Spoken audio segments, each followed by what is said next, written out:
Hey guys, it's Mr. Dugal, and today we're going to do part 1 of our Exponent Rules video.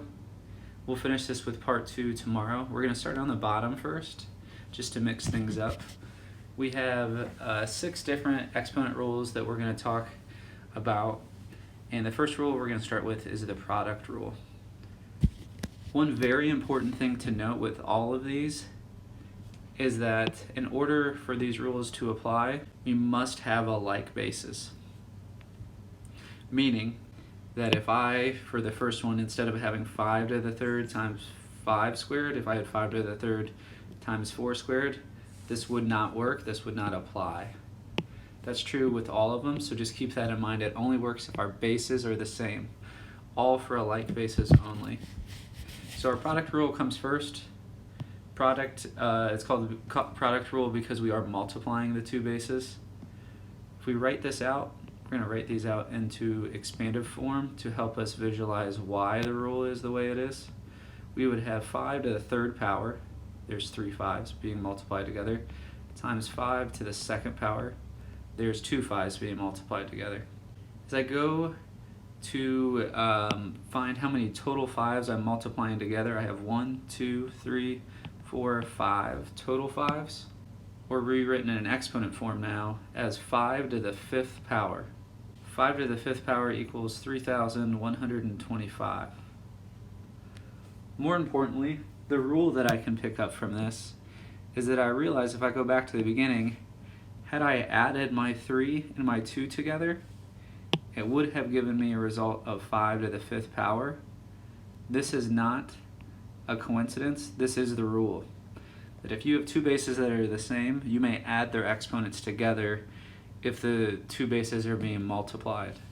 So if I were to summarize product rule in one word, that rule would be add.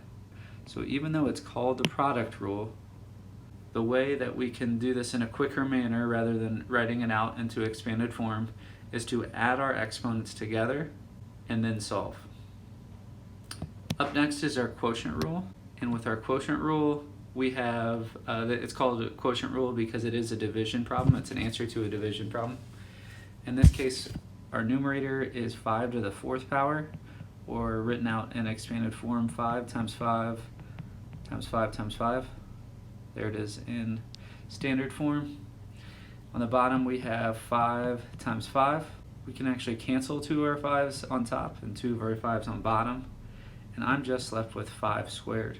5 squared equals 25 as the answer. As I go back and reflect on how I could have got there from the beginning, I noticed that at the beginning I had 5 to the 4th power and 5 to the 2nd power on bottom. Had I from the beginning subtracted my exponents, it would have given me 5 to the 2nd power, again not a coincidence. And this is the rule for quotient rule. So with quotient rule, if I were to summarize this in one word, it's to subtract. We would subtract our exponents, numerator minus denominator, and it would give me my answer. I'm going to go ahead and skip the power of a product rule for today. We'll circulate back to that in our next lesson, and we're going to do the power rule next. The power rule is 5 squared, and we're going to add an exponent here. We're going to say to the 3rd power. If we were to write this out, it would be 5 squared, there it is, 5 times 5, and it would be to the 3rd power, so it's 3 times that I have to write out 5 squared. So it's 5 squared, or 5 times 5 times 5 times 5 times 5 times 5. 3 groups of 5 squared. I go now to count my total 5s. I have 1, 2, 3, 4, 5, and 6 5s. Rewritten in an exponent form, this would be 5 to the 6th power.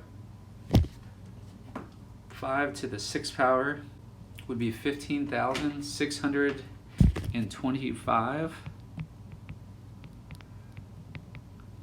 And as I reflect back to how I could have got there from the beginning, if I look, I could have multiplied my exponents together. It would have given me 6. Once again, not a coincidence. This is the rule for the power rule. that anytime I have a base risen to a power and that is risen to another power, I can actually multiply my exponents together and it gives me my answer. So if I were to summarize the power rule in one word, we would say multiply. So that's part one of our exponent rules that we have. Again, we will review the other 3 remaining exponent rules in part 2. Hopefully this helps moving forward. Thanks so much for watching.